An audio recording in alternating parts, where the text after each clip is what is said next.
Le Beth Midrash Hillel, fondé à la mémoire du Rav Hillel Pevzner, Zichrono Livracha, à l'initiative de son fils, le Rav Avram Baruch Pevzner, Rav de la communauté Lubavitch de Paris, est heureux de partager avec vous l'étude de la Haftara de cette semaine. Nous allons étudier ensemble la Haftara qui est lue habituellement le Shabbat de Parashat Para. Parashat Para est la troisième des parachiotes particulières que nous lisons entre le Shabbat Mevarechim Chodesh Adar et le Shabbat Mevarechim Nissan. Et cette Haftara est tirée du livre de Yecheskel, Perek Lamed Vav, et notre étude commence au Pasuk Tetzain. Yecheskel est un Navi qui a prophétisé à la fin de l'époque du premier temple, et juste après la destruction du premier temple, il a vécu après à Bavel. Ici, le Navi Yecheskel va raconter une apparition d'Akadosh Baruch Hu qui lui a demandé de donner un message au Bnei Israël. Dans la première partie de la Haftara, le Navi Yecheskel fait des tochachot, des remontrances, en indiquant que la galoute, l'exil, viendra sur le peuple d'Israël comme punition au fait qu'ils se sont corrompus et qu'ils se sont éloignés de la voie tracée par Akadosh Baruch Hu. Pasuk Tetzain, donc le Navi Yecheskel dévoile le fait que Akadosh Baruch Hu s'est montré à lui et il dit Vayehi devar Hashem Elai lemor. Et ce fut la parole d'Hachem à moi en disant. Donc, le Malbim explique que cette névoie en vérité, cette prophétie de Yecheskel, ne parle pas uniquement de la fin du premier temple, mais il parle aussi de ce qui va se passer à l'époque du Baït Sheni, à l'époque du deuxième temple, où encore une fois on va aller en galoute.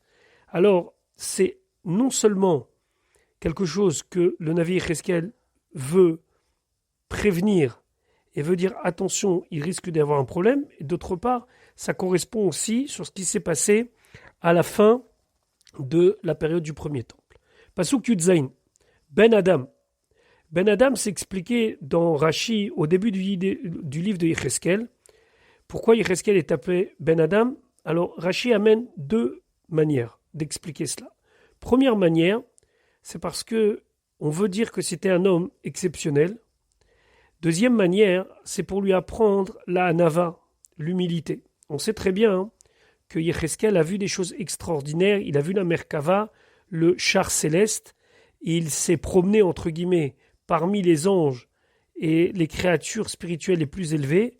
Et il pourrait se sentir orgueilleux de ça. C'est la raison pour laquelle Akadosh Baruch Hu l'appelle Ben Adam, pour dire que tu n'es que le fils d'un homme.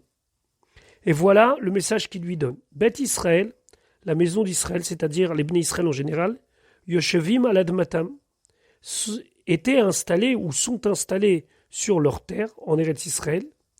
Et c'est plutôt ici, même si c'est un présent, pour dire que c'est une action qui revient constamment, mais en vérité on parle de quelque chose qui s'est passé et qui se passera. Vaïtameu ota, et ils l'ont rendu impur. Comment? Bedacham, par leur voix, par la manière dont ils ont agi, ou va'alilotam, et par leurs actions. Alors, Bedracham, c'est plutôt la voie qu'ils ont empruntée, et le Malbim d'expliquer que ça concerne plutôt les midot, le caractère. C'est que ils ont pris une voie, une direction de vie qui était une mauvaise direction. Ou va'alilotam, ce sont les actes qui découlent de cette manière d'être.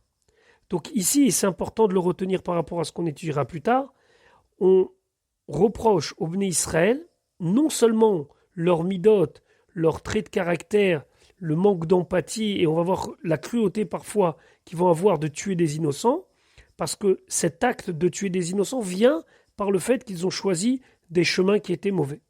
Ketumat, Anida et Akadosh Baruch Hu ici, dit à Yecheskel, qu'ils sont impurs comme l'impureté de l'Anida, Hayeta Dakam Lefanai, ainsi était leur chemin, leur voie devant moi. Alors ici, c'est bien connu que plusieurs fois, les Bnei Israël sont comparés à une femme et à Kadosh Baruch Hu à un mari. Et ici, le fait que les Bnei Israël dans leurs erreurs sont comparés à la femme Nida, c'est selon Rashi, pour souligner le fait que de la même manière que dans l'impureté de Nida, c'est une séparation qui est fixée dans le temps, mais qui ne fait que augmenter l'envie du mari de retrouver sa femme.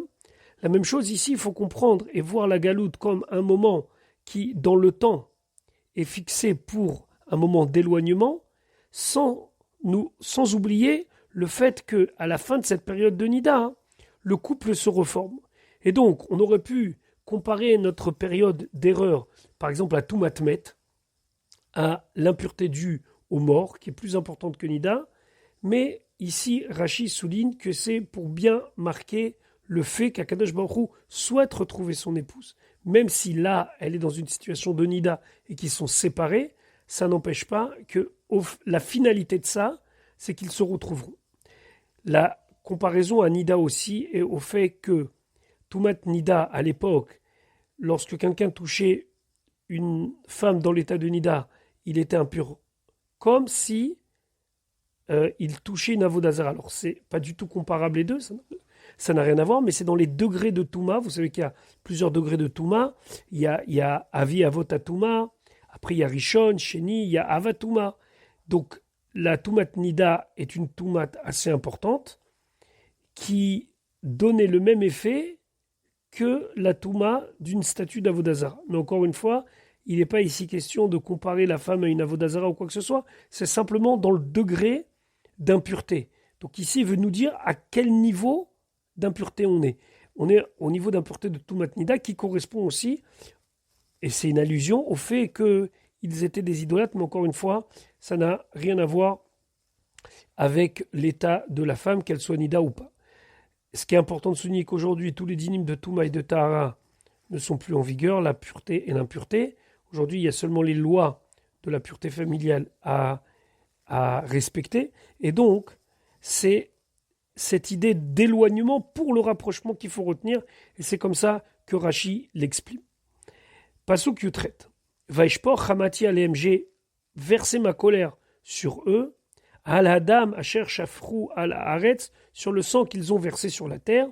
Uvegilou Lehem Timeoua, et par leurs abominations, parce qu'ils ont fait de mauvais, ils ont rendu impure la terre d'Israël. Alors ici, c'est intéressant de souligner qu'on parle du fait qu'à cette époque-là, il y a eu beaucoup d'innocents qui ont été tués. Et on sait que lorsqu'on tue et que la personne, si elle a tué volontairement, involontairement, ça change, mais en tout cas, des fois, le meurtre, involontaire certes, mais le meurtre est lié avec la notion de galoute, d'exil. Ici aussi, Akadosh Baruch Hu, il fait comprendre que, à part la Avodazara, qui est allusionnée, l'idolâtrie qui est illusionnée par la Toumat Nida, il y avait aussi le meurtre qui est allusionné ici par Asher Shafru Alaretz, ou Vegiloleem Timeoua. On peut aussi faire le lien avec les abominations et les choses qui sont interdites, qui c'est la troisième grande interdiction qui avait été transgressée à l'époque du premier temple, c'est Arayot, c'est-à-dire les unions interdites. Et là, quelle a été la conséquence de ça? Va fitz otam vagoïm, je les ai éparpillés parmi les goïm. Au début, on était plus ou moins rassemblés, mais après, va izaru baratzot. Alors, je les ai carrément envoyés par le vent dans toutes les terres. C'est-à-dire qu'au début, l'exil, il était plus ou moins localisé, puis au fur et à mesure du temps, l'exil va s'étendre, et aujourd'hui, l'exil est tellement grand qu'on trouve des juifs aux quatre coins du monde. Alors, encore une fois, Yecheskel parle à l'époque du premier temple, mais Yecheskel parle, selon le Mabim, aussi de l'époque de la fin du deuxième temple. Et tout cela, Chedarkan, Vechalilotam, Shefatetim, c'est par rapport à leur chemin, encore une fois, leur chemin, leur voie, c'est leur midot, la manière dont ils sont profondément, ou Vechalilotam, et c'est leur manière dont ils ont agi, Shefatetim, c'est par rapport à cela que je les ai jugés. Maintenant, le Navi continue, mais cette fois-ci, c'est un changement de discours, puisqu'il annonce que, au final, Hachem libérera le peuple juif pour une seule et unique raison. laquelle nous allons le découvrir dans les psukim. Vayavo, et viendra donc le peuple d'Israël, El Hagoïm, parmi les nations, Asher Baoucham, où ils arriveront là-bas, c'est-à-dire que lorsqu'ils seront exilés, ils vont aller vivre dans différentes nations, et là-bas, Vaïchalelu et Shem Kochi.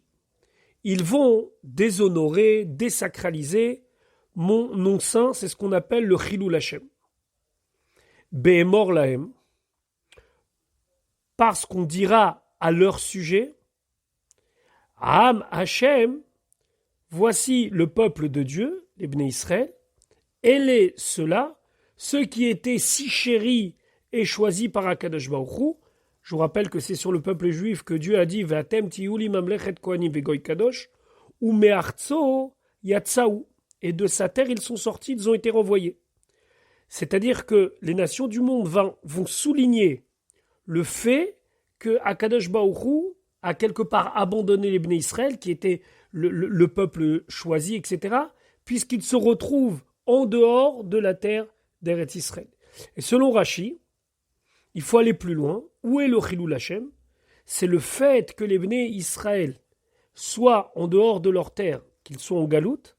Ça prouve qu'Akadosh Baruch Hu n'a pas la possibilité de les libérer. Et donc Akadosh Baruch Hu les a renvoyés, les a abandonnés, et n'a plus la force, entre guillemets, de les libérer. Et ça, c'est un Chilul Hashem, c'est-à-dire que les nations du monde déshonorent Dieu en disant, tu vois la meilleure preuve qu'il n'est pas Kol Yachol, qu'il n'a pas tous les pouvoirs, puisqu'il ne peut pas libérer son peuple chéri.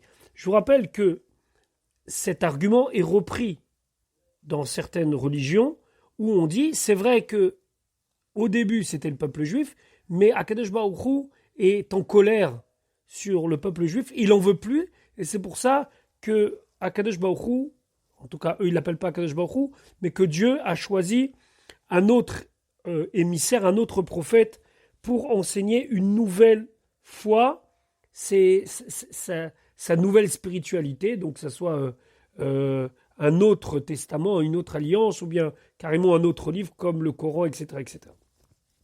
En tout cas, on voit cette notion de Chilul Hashem parmi les nations, où les nations du monde vont prendre le fait que les Bnei Israël soient en galoute pour une impossibilité pour Akadosh Baruch Hu de faire en sorte qu'ils soient libérés. D'après d'autres Mefarshim, le Chilul Hashem est le suivant. Le Mahari Kara, Rabbi Yosef Kara, qui est un contemporain à peu près de Rashi, qui a écrit une explication sur le Tanakh, il dit que puisque les Bnei Israël sont arrivés en galoute à cause de leurs fautes, donc c'est leurs actions qui ont entraîné le Chilul Hashem. Pourquoi? Parce que le fait que les Bnei Israël soient en galoute, ça entraîne la moquerie des nations envers Akadosh Baruch Hu. Et donc ici, le Marikara, il dit, c'est la faute des Bnei Israël, le Chilul Hashem, c'est les Bnei Israël. C'est pas le Chilul Hashem, comme Rashi veut dire, que les nations du monde, ils désacralisent et déshonorent Akadosh Baruch Hu. Non, c'est les Bnei Israël, par leurs actions qui ont entraîné la galoute et qui font que les nations du monde disent que Akadosh Baruch Hu n'a pas la possibilité de les sauver. C'est la preuve que depuis le départ, une Avera, c'est un Chilul Hashem. Et le Radak dit, va plus loin, que le Chilul Hashem, c'est par rapport à Arichut HaGalut, il dit, par le fait que cette galoute est tellement longue, que les nations du monde disent, mais c'est pas possible, c'est pas possible que c'est le peuple qui a été choisi à Kadosh Baruch Hu, et à Kadosh Baruch Hu maintenant, il les envoie pas pour un jour, pas pour un mois, pas pour un an, pas pour 10 ans, pour des milliers d'années. Le Malbim, lui, va dans un pshat beaucoup plus court et il dit non, le Chilul Hashem, c'est les goïm qui désacralisent Akadosh Baruch Hu, qui déshonorent Akadosh Baruch Hu par leurs parents. Maintenant, revenons à cette idée de Chilul Hashem. Qu'est-ce que le Chilul Hashem? La définition du Chilul Hashem selon les Chachamim est la suivante. La Gemara, elle dit dans Masechet Yoma, Echedame Chilul Hashem. C'est quoi un Chilul Hashem? Qu'est-ce que ça veut dire faire Chilul Hashem? Déshonorer Akadosh Baruch Hu, désacraliser Akadosh Baruch Hu. Abaye, qui est un des enseignants de la Gemara, Namora, il y a un pasuk qui dit Ve'afta et Hashem Elokecha, tu aimeras Hashem ton Dieu. Tu aimeras, c'est pas seulement toi, mais tu feras aimer Akadosh Baruch Hu par les autres. Comment? Alors il dit, celui qui est Koré Véchoné, quelqu'un qui a étudié la Torah, et après, lorsqu'il va faire du commerce, il va le faire honnêtement, et il va se comporter benachatim abriot, il va être agréable avec les gens. Ma abriot omrot alav, qu'est-ce que les gens vont dire sur lui? Heureux le père qui lui a donné naissance, heureux le maître qui lui a enseigné la Torah. Et là, ils vont se rendre compte, les gens, malheur à celui qui n'étudie pas la Torah. Regarde, un tel étudie la Torah, comment il est bien. Et d'ailleurs, le passou qui dit, comme ça la Gemara elle amène, Yeshaya vayomer.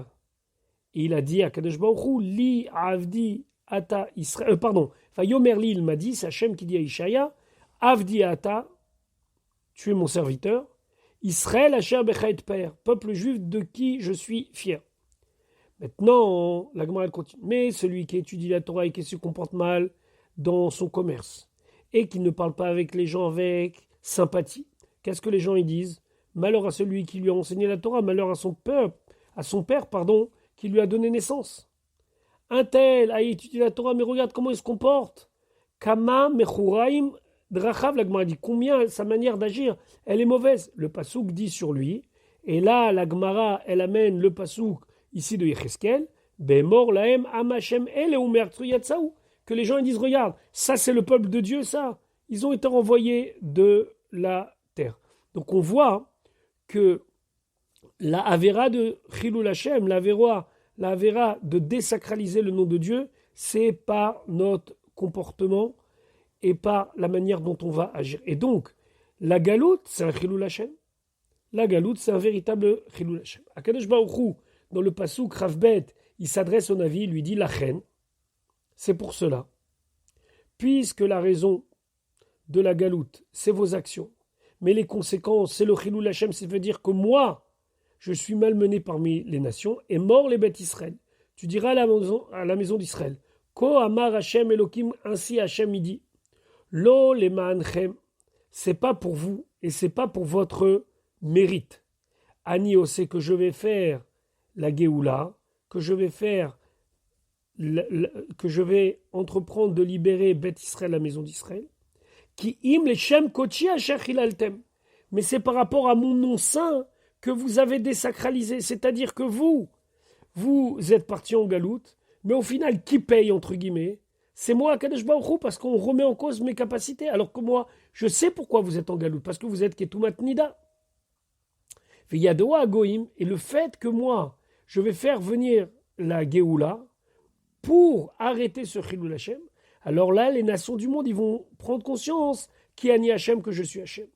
Neum Hashem Elokim, ainsi à Kadosh Baruch Hu, il a parlé. Et quand est-ce que les Goïm, les nations du monde vont prendre conscience qui a ni Hashem? Beikadeshi Bachem Le'enehem. Lorsque je vais me sanctifier par vous à leurs yeux. Quand on dit ici qu'il va se sanctifier par vous, c'est-à-dire qu'Akadosh Baruch Hu nous libérera, et cette libération va prouver aux Goïm l'existence d'Akadosh Baruch Hu. Maintenant, Pasuk Rav Dalet, comment Akadosh Baruch Hu il va agir pour ce grand Kiddush Shem Shamaim, cette grande sanctification du nom de Dieu, le contraire de la galoute. Vela karti etre minagoim, je vais vous prendre parmi les nations.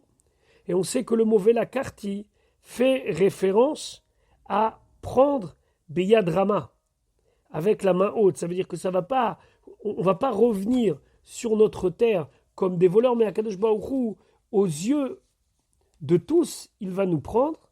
Et à ce moment-là, Veki Batsti Etrem, je vais vous rassembler Mikol Haratzot de toutes les terres, Veveti Etrem Eladmatrem, et je vais vous amener à votre terre. Et là, c'est important de comprendre quelque chose, qui a une espèce de fil rouge pendant toute la Haftara. Pourquoi la terre d'Eretz Israël n'est pas capable d'accueillir les bénis Israël quand il faut?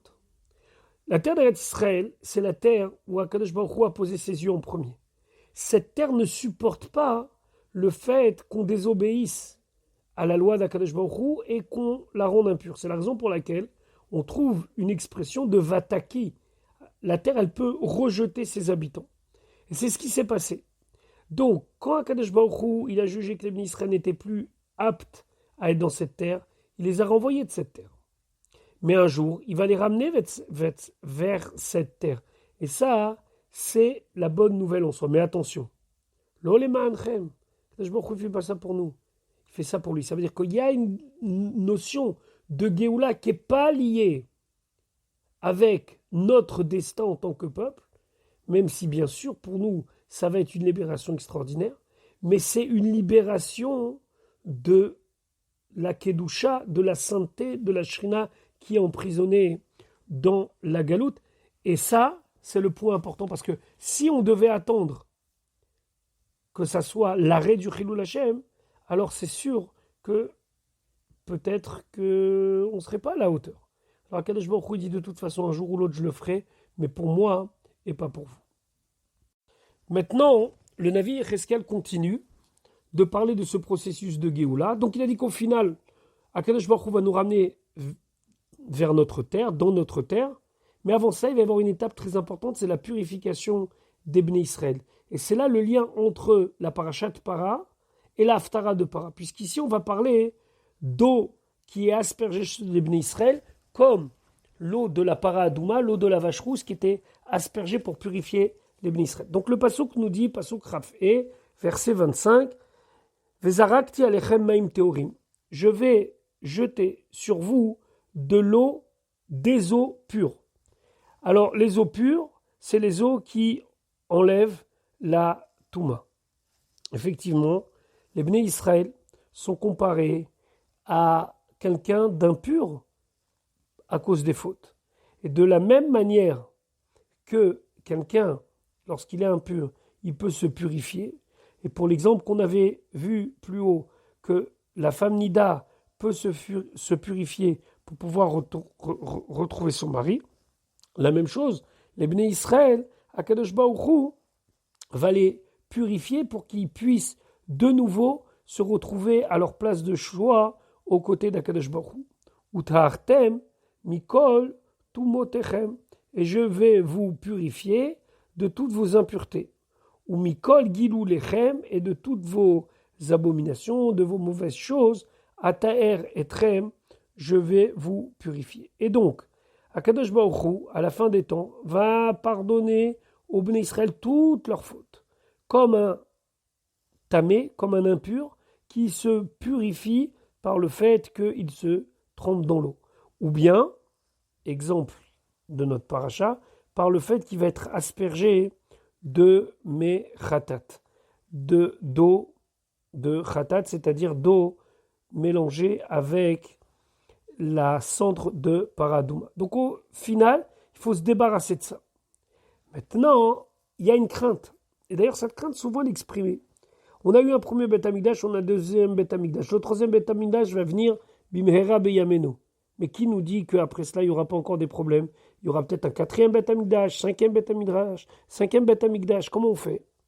Alors là, Kadosh Baruch Hu, il dit, je vais m'assurer que plus jamais vous allez retomber dans vos erreurs. Pasuk Ravav, Venatati lachem, je vais vous donner à ce moment-là l'Ev Chadash. C'est quoi l'Ev Chadash? Un nouveau cœur. Ça signifie quoi? L'Ev Chadash, d'après le Malbim, ça veut dire un cœur qui est nouveau dans le sens qu'il ne va que vers le bien. Ça, c'est le Lev Chadash. Le Radak, Rabbi David Kimchil, explique que c'est Lev Shomea.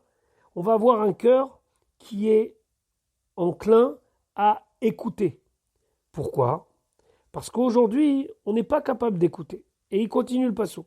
Veruach Hadasha, un autre esprit, c'est-à-dire que on aura la volonté d'accepter notre soumission à Kadosh Baruch Hu, notre soumission à Kadosh Baruch Hu avec amour. Et ten bekir bechem, je vais mettre parmi vous, va asiroti et lev à even mi besarchem, je vais enlever le cœur de pierre qui est dans vos chairs, venatati lachem lev basar, et je vais vous mettre un cœur de chair. Alors tout le monde comprend que ici c'est un exemple. Le Malbim dit que le cœur c'est la force qui pousse la personne à désirer, et le ruach et l'esprit c'est ce qui est la conséquence des envies du cœur qui montent vers le cerveau, c'est-à-dire qui montent vers la pensée pour pouvoir accepter. Donc Akadosh Baruch Hu va faire en sorte que du cœur ne veut s'exprimer que des choses positives qui vont amener à penser et à mettre en œuvre des choses positives. Lev HaEven, c'est le cœur de pierre. La Gemara a dit dans Masechet Souka qu'un des 7 noms du Yetzer Hara, c'est Lev HaEven. Ici, c'est intéressant de souligner ce que la Gemara Brachot, elle dit.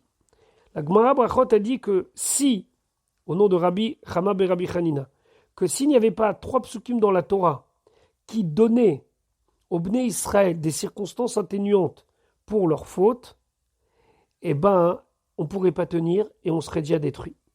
Un des 3 psukim, c'est le pasuk de notre Haftara, Vasiroti et lev haeven mi besarchem venatati lachem lev basar. Rachid expliquait là-bas, on a une excuse. Comment ça se fait qu'on a fauté? Parce qu'on a un cœur en pierre. Puisque on a un cœur en pierre, qu'est-ce qu'on peut faire? Il faut attendre qu'Akadosh Baruch Hu, il nous enlève notre cœur en pierre. Donc on voit qu'ici, le Passouk nous donne une très très bonne occasion de dire que les Bnei Israël ne sont pas responsables. Qu'est-ce qu'on veut d'eux? Ils sont durs, ils ont un cœur de pierre, ils n'écoutent pas. Le Abarvanel, alors je ne l'ai pas dans les mots, mais je l'ai lu dans un ouvrage qui compile tous les différents commentateurs, pose une question très simple. Si Akadosh Baruch Hu nous change de cœur et d'esprit, il n'y aura plus de Bechira, il n'y aura plus le libre arbitre. Tout le monde suivra la voie d'Akadosh Baruch Hu. Tout le monde sera obligé d'aller dans le bon chemin. La Barvanel explique que ici, c'est qu'Akadosh Baruch Hu, il ne va pas nous forcer.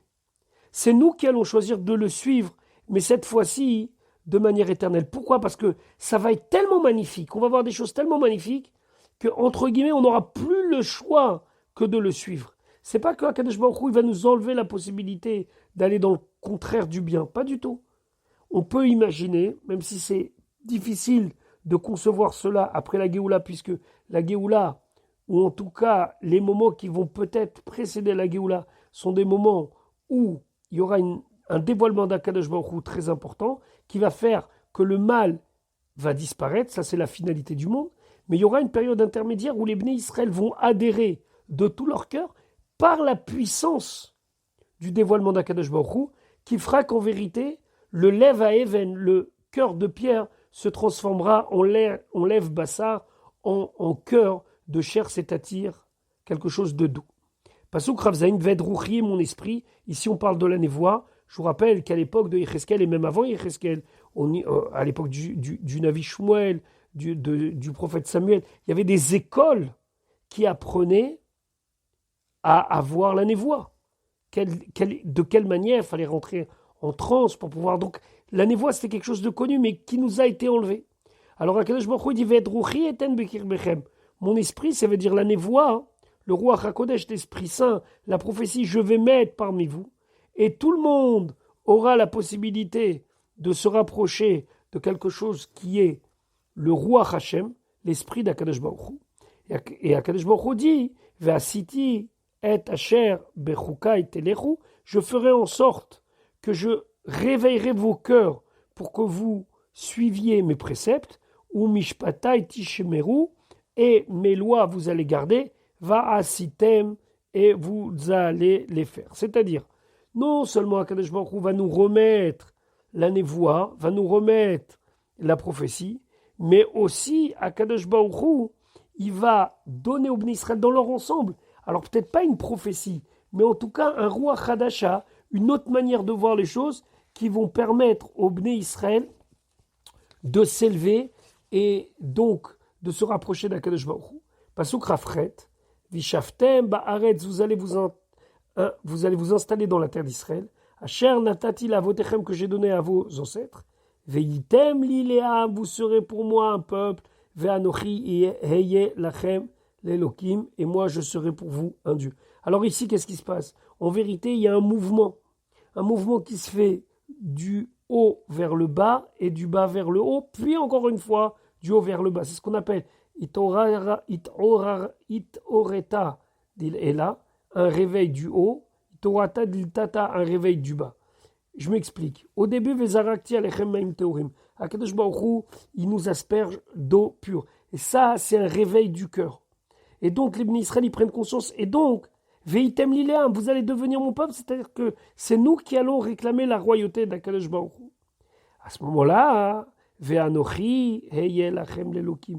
Alors là, je serai votre Dieu. C'est-à-dire que nous, par l'Aïtorera d'Il Ela, par le réveil d'en haut, on aura la possibilité de commencer à prendre conscience et de devenir véritablement des gens qui suivent Akadosh Baruch Hu. Et là, Akadosh Baruch Hu dit Veitem liléam. Vous allez être le peuple qui va me demander, qui va me rechercher, qui va vouloir s'associer à moi. Ve'anochi heye lachem lelokim.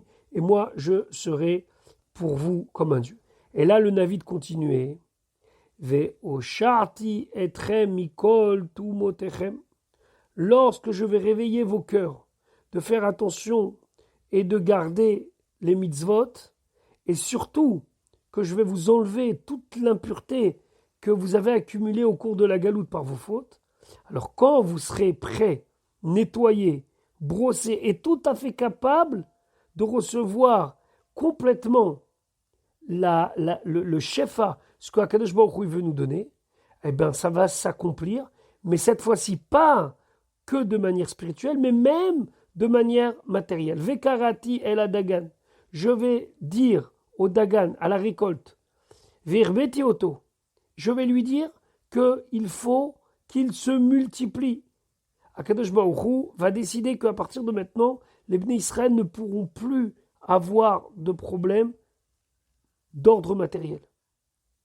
Ce ne sera pas supportable, parce qu'ils devront se consacrer aux choses de l'esprit. Alors Akadosh Baruch Hu dit, je vais multiplier les récoltes, je vais donc lui ordonner de se reproduire en grande quantité, Velo eten alechem ra'av, et vous n'aurez plus jamais le sentiment de faim. La Gemara dit dans ma Sechet Sota, Yom shebatla tara batla reach haperot. Depuis le jour où les lois de pureté ne sont plus respectées, il n'y a plus l'odeur des fruits. Qu'est-ce que ça veut dire? C'est que normalement les fruits, ça dégage une forte odeur. C'est la raison pour laquelle on sortait toujours dans un pardès. Et le fait que nous sommes tamés et qu'on n'a pas suivi la voie d'Akadosh Baruch Hu, physiquement parlant, les fruits, on ne ressent plus leurs odeurs. Et donc, Pasuk Lamed, Virbeti et peria etz, je vais multiplier, c'est-à-dire que je vais ordonner que les arbres et toutes les récoltes des champs se fassent de manière extraordinaire, les ma'an asher lo tikru od cherpat ra'av bagoim, de manière à ce que vous n'ayez plus à avoir honte de la faim parmi les nations. Il n'y a pas pire que la faim, et en Eretz Israël, c'est encore plus ressenti, puisqu'on sait qu'on prie pour la pluie en Eretz Israël, le système de Mashiva Ruach, Morida Geshem, Morida Tal, etc., c'est par rapport à Eretz Israël, parce que c'est une terre qui a besoin de la bracha d'Akadosh Baruch Hu et de la pluie qui vient. Et bien, lorsque Mashiach va venir et à la Géoula, il y aura tellement de bonnes choses en Eretz Israël qu'on ne sera plus dépendant des autres nations. Maintenant, nous allons voir le sentiment que le peuple juif va avoir au moment de son retour vers Akadosh Baruch Hu. Pasuk Lamed Aleph. À ce moment-là, les Bnei Israël vont être pris de remords. Uschartem, vous allez vous souvenir, Eddachechem, de vos chemins haraïm mauvais, ou me'alelechem, et de vos faits mauvais, asher lotovim, qui ne sont pas bons. Et à ce moment-là, Untkototem bifnechem, vous allez avoir des regrets à vous-même. On reviendra sur ce terme après. Al avonotechem, sur vos fautes, ve'al to'abotechem, et sur vos abominations. Donc, on a déjà plusieurs fois rappelé ce que le Malbim dit, la différence entre vos chemins, darkechem araim, et ma'alelechem, et vos manières d'agir. Selon le Malbim, un désigne le caractère, les midot, qui sont mauvaises, et le terme ou me'alelechem désigne les mauvaises actions. Alors c'est intéressant ici de souligner ce que le Mabim dit parce que on nous parle d'Achechem Araim, donc de mauvais chemin. Par contre, on dit Uma'alelechem Asher Lotovim. Mais vos actions qui ne sont pas bonnes, pourquoi ne pas dire qu'elles sont mauvaises? Alors, le Malbim explique qu'en vérité, il peut y avoir des gens qui, au fond, ils ont des mauvaises midotes, ils ont des traits de caractère qui ne sont pas des bons traits de caractère. Et ça, indéniablement, c'est mauvais.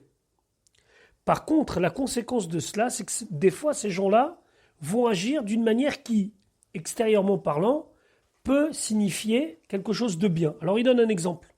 Par exemple, quelqu'un qui est orgueilleux, et cette personne, on ne peut pas dire de lui que c'est quelqu'un de bien, parce qu'il a un orgueil, un ego surdimensionné. Les conséquences de cela, c'est qu'il va, par exemple, vouloir, par orgueil, donner, se faire remarquer dans son chesed, entre guillemets, dans sa générosité. Pourtant, c'est quelqu'un qui n'a pas d'empathie, qui est centré sur lui-même. Donc on pourrait se dire, bon, mais au final, c'est quand même bien. Alors, là, le Navi fait souligner que il y a d'achechem araim qui peuvent donner me'alelechem asher lotovim, des actions qui ne sont pas bonnes. Elles ne sont pas mauvaises en soi, mais elles ne sont pas bonnes parce qu'elles ne sont pas dirigées par une bonne intention. Maintenant, quelle va être notre réaction? Ça va être une réaction d'abord d'autoflagellation. Ça, c'est le pshat simple. On va s'auto-punir et on va comprendre qu'en vérité, on mérite, du moins, on a mérité le fait qu'Akadosh Baruch Hu nous a éloignés de lui. Rachid lui dit que ça signifie qu'on va soupirer. C'est-à-dire que là, on va se rendre compte que Akadosh Baruch Hu, il est tellement bon avec nous, comment on a pu lui faire ça? Et d'ailleurs, psychologiquement, lorsque quelqu'un nous fait du bien, alors c'est facile de lui rendre du bien. Mais imaginez-vous quelqu'un que vous n'aimez pas, et que cette personne, toute la journée, vous parlez sur lui, et vous lui avez fait des choses qui ne sont pas des choses très droites. Et lui vient un jour et vous fait une chose extraordinaire, un cadeau extraordinaire, où il vous invite. Et là, vous vous retrouvez tout bête, entre guillemets, vous avez honte du mal que vous avez pensé, ou que vous avez dit, ou que vous lui avez fait, alors que lui, il est tellement bon. C'est la même chose avec Akadosh Baruch Hu. Rétroactivement, ce sera insupportable à nos yeux, unkototem bifnechem, le fait que nous avons fauté alors que lui, il est tellement généreux avec nous. Pasuk lamed bet, lo lema'anchem ani osen eum Hashem Elokim. Akadosh Baruch Hu nous rappelle que ce qu'il fait, c'est pas pour nous. Yevadar lachem, que ce soit une chose que vous compreniez, que vous sachiez. Boshu ve'ichalemu. Alors, c'est deux termes pour dire avoir honte. Seulement l'un, ça signifie, c'est la honte de soi-même, c'est la boucha. Alors que klima, c'est le fait que les autres nous font honte. Et donc, on doit avoir honte de nous-mêmes. Et puis, lorsque les gens vont nous faire remarquer, midachechem bet Hashem, de votre mauvais chemin, maison d'Israël. On sait très bien ce que nos chachamim disent dans Masechet Brachot. Tout celui qui fait une avéra et qu'il a honte de cette avéra, mochlim lo al kol avonotav. C'est-à-dire que dans le processus de retour vers Akadosh Baruch Hu, la honte de soi-même, sans que les personnes nous font honte, ça c'est climat. Mais la boucha, la honte que la personne a de ses propres actions, peut être une source de pardon pour Akadosh Baruch Hu. Et le Navi Cheskel de continuer à nous montrer qu'est-ce qui va se passer à la Géoula. Ko amar Hashem Elokim, beyom tahari, le jour où je vais purifier etrem vous mikol avonotechem de toutes vos fautes, veo shafti et teharim, je vais refaire en sorte que les villes qui étaient jusqu'à là abandonnées vont être habitées. C'est-à-dire que Akadosh Baruch Hu, il va faire ramener une population dans ces villes-là. Venibenu echarovot, et seront construits les ruines, reconstruits plutôt les ruines. Après la tchouva des Bnei Israël, et qu'ils seront complètement purifiés de leurs fautes, alors Akadosh Baruch Hu, il va faire en sorte que même dans la terre d'Israël, géographiquement parlant, il ne va rester aucune trace du Khurban. Et les villes qui étaient abandonnées et les ruines, elles seront reconstruites. Ve'haaretz et la terre, pasuk lamed dalet, pasuk verset 34. Et la terre a né Shama, qui a été détruite et qui a été abandonnée, qui a été donc vidée de ses habitants. Te'aved, elle va réussir à être retravaillée. Tachat asher haïta shemama l'ene kol over. Alors qu'elle était complètement détruite par rapport à tous ceux qui passaient là-bas.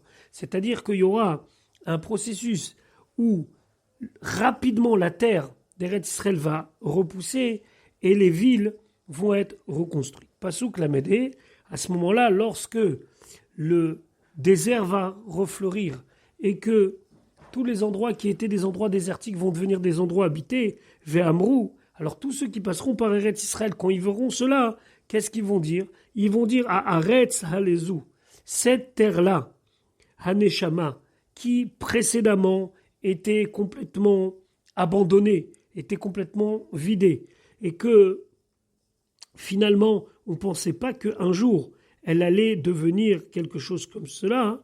Haïta Kegan Eden. Maintenant, elle est comme le jardin d'Éden. Ve'harim, echorevot, ve'haneshamot, ve'haneresot, et toutes les villes qui ont été détruites, cassées et abandonnées, Betsurot, Yashavu, maintenant, elles sont installées comme des villes fortifiées, c'est-à-dire qu'elles ont retrouvé toute leur grandeur. Pas seulement par le fait qu'il y a des habitations, mais aussi par le fait que c'est devenu des villes fortifiées, des villes avec des tours et tout ce qu'il faut pour montrer l'importance de l'endroit. À ce moment-là, lorsque la terre d'Eretz Israël sera de nouveau une terre propice au fait que les Bnei Israël vont y habiter, à ce moment-là, et comme Akadosh Baruch Hu va agir de manière surnaturelle, Veyadou Agoim, ils vont savoir, les nations, Asha Ishaharu, Sevivotechem, qui resteront autour de vous, quand ils vont voir que la terre d'Eretz Israël, qui était complètement détruite, maintenant elle a refleuri, elle est habitée, qui Ani Hachem, car c'est moi et personne d'autre, Hachem, Baniti, qui ait construit ces villes, Hane Rasot, qui étaient précédemment détruites, Natati Haneshama, et c'est moi qui ai planté celles qui étaient abandonnées. Ani Hachem, je suis Hachem, dit Barti, qui a parlé, qui a fait la Xéra, qui a pris sur lui d'accomplir un décret, Vea Siti, et qui a accompli la parole. C'est-à-dire qu'Akadosh Baruch Hu avait dit qu'il y aurait une période de Khurban, une période de Galout et une période de Yeshuv et de Géoula. Et c'est ce qui s'est passé et ce qui va se passer, Bezrat Hashem, pour notre génération aussi. Nous allons maintenant conclure l'étude de notre Haftara. Selon la coutume Chabad et la coutume Séfarade, la Haftara se finit au Pasuk Lamedvav par les mots Ani Hashem Dibarti Ve'asiti. Dans les communautés ashkénazes, on rajoute 2 autres psukim dans lesquels on explique que les Bnei Israël vont se multiplier comme du bétail. Parce que, après l'annonce du repeuplement des villes, c'est une annonce qui semblait être impossible puisqu'il n'y avait plus assez de personnes. C'est la raison pour laquelle, Pasuk Lamed Zayin, si les Bnei Israël vont se demander mais comment on va pouvoir habiter les villes et les remplir alors qu'on n'est pas assez nombreux, alors le Navi dit quoi Amar Hashem Elokim, ainsi Hashem dit Odzot idaresh les bêtes Israël, encore cette chose-là je vais faire pour les Bnei Israël, puisque les Bnei Israël vont se demander mais comment est-ce possible qu'on va aller dans tous les endroits qui ont maintenant refleuri, qui sont reconstruits et qu'on doit repeupler. Alors Akadosh Baruch Hu dit je vais accéder à votre demande. La sot, la haine de leur faire, c'est le Navi qui dit au nom d'Akadosh Baruch Hu Bnei Israël, quoi Arbe otam katson adam, de les multiplier comme du bétail, mais ce sont des hommes. C'est-à-dire que la population a énormément augmenté et ils ont eu énormément de réussite matérielle, ce qui leur a permis de fonder des grandes familles de ne pas être constamment en train de réfléchir à ce qui va se passer, puisque Baruch Hashem, ils seront très nombreux et la bracha sera aussi très nombreuse, très importante, comme nous l'avons vu précédemment. Pasuk la Metret, Ketson Kodashim, vous êtes comme un troupeau de bêtes saintes, Ketson Yerushalayim Bemoadea, comme les troupeaux qui étaient amenés à Jérusalem pendant les fêtes, particulièrement les fêtes de Shalosh Regalim, les fêtes de pèlerinage, où on amenait beaucoup de korbanot, Kent, Yena et Harim, Achoraevot, Meleot, Tson Adam, la même chose. Les villes qui étaient précédemment des villes désertes, des villes détruites, elles seront pleines de troupeaux d'hommes, tellement il y aura du monde, on aura l'impression que ce sera des troupeaux de petits bétail, Feyadou ki ani Hachem, et là ils sauront que je suis des qui sera, c'est toutes les nations du monde prendront conscience de l'importance des Bnei Israël aux yeux d'Akadosh Baruch Hu. Voilà pour la Haftara de cette semaine. Je vous rappelle encore que selon la coutume Chabad et Séfarade, on s'arrête au Pasuk Lamed Vav au verset 36 inclus.